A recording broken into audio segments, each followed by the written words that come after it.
안녕하십니까, 박필대입니다.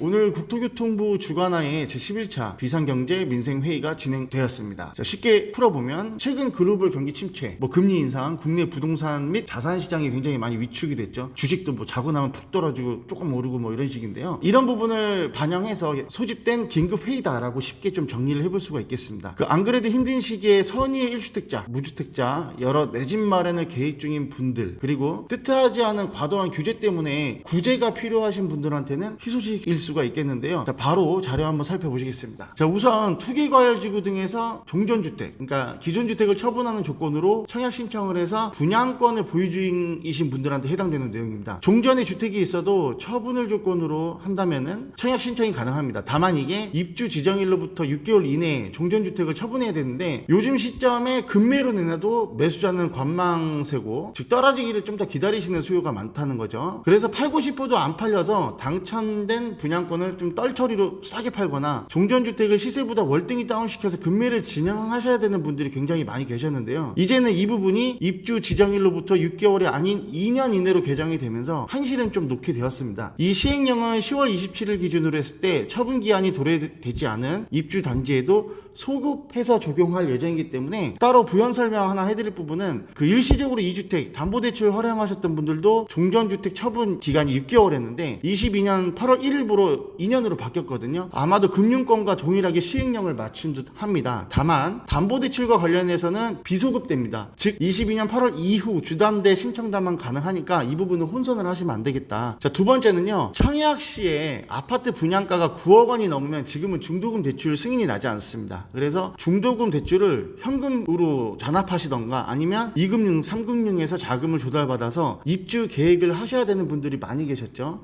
그런데 최근에 둔촌주공 아파트가 분양심사 받다가 건축비 인플레이션으로 여러 이슈 스토리가 발생된 부분도 좀 적용이 된 것 같고, 최근에 건축비 인플레이션이 심하다 보니까 불가피하게 서울시에서 분양하는 8사 기준으로 했을 때는 거의 9억 원이 안 넘는 게 없을 거예요. 그래서 중도금 대출 보증 한도를 조금 현실 반영에 맞게끔 12억 원까지 상향시킨 것을 볼 수가 있겠습니다. 이 부분은 오늘 시행령 이후에 분양 승인을 받을 아파트 모집 공고분에 해당될 것 같습니다. 그래서 세 번째는 투기과열지구 39곳과 조정지역이 60곳에 관한 규제지역을 11월 달, 그러니까 이제 며칠 후죠. 다음 달인데 다시 한번 주거정책심의위원회를 개최를 해서 여러 지역들이 규제에서 해제될 것으로 좀 보입니다. 예를 들면 서울은 투기지역에서 조정지역으로 내려갈 수도 있고, 세종을 포함한 다수의 수도권, 요즘 수도권이 지금 하향세가 좀 빠른 편인데요. 조정지역이 해제되게 되면은 아무래도 LTV나 DSR 규제의 완화가 있죠. 또 양도세, 비과세 관련해서 여러 가지 혜택들이 돌아갈 것으로 보이기 때문에 이미 많은 전문가들이 연말 중으로는 규제가 풀릴 것으로 이미 예측과 관망을 했었죠. 그래서 이 부분이 11월 달에 이와 관련된 개정안이 있을 듯 하고요. 아직 무주택자이신 분들은 최근에 조정폭이 큰 수도권 내 아파트를 중심으로 갭으로 사놨다가 향후 이런 규제가 풀려서 매수세가 좀 강세로 돌아섰을 때 투자와 관련해서 좀 차익을 본다든지, 아니면 실입주 계획을 세우시면서 이 LTV가 풀리면은 그때 입주를 한다든지, 이런 좀 이 개정안을 좀 활용하신다면 무주택이나 1주택 갈아타기이신 분들은 좀 호재다라고 볼 수가 있겠습니다. 다만 이 부분도 금리 변동에 대해서는 지속적인 모니터링이 필요하다라고 볼 수가 있겠고요. 그리고 서울시에서 부동산 하향폭이 가장 큰 게 사실 15억이 넘어가는 것들입니다. 15억을 넘어서 LTV가 사실상 안 나와서 매수자가 구하기가 어렵다 보니까 이 부분도 개정이 됩니다. 무주택자나 1주택자가 기존 주택을 처분하는 조건으로 했을 때 15억이 넘어도 LTV가 증가될 것으로 지금 개정안이 좀 나와 있죠. 앞으로도 이와 관련해서 여러 가지 개정안이 연말까지 있을 예정인데요. 항상 빠르고 정확한 보도 자료는 저희 박빌딩에서 준비를 할 테니까 구독과 좋아요를 통해서 계속적인 모니터링을 하시면 좋겠습니다. 오늘 영상 짧고 빠르게 준비했는데요. 바로 업데이트 하도록 하겠습니다.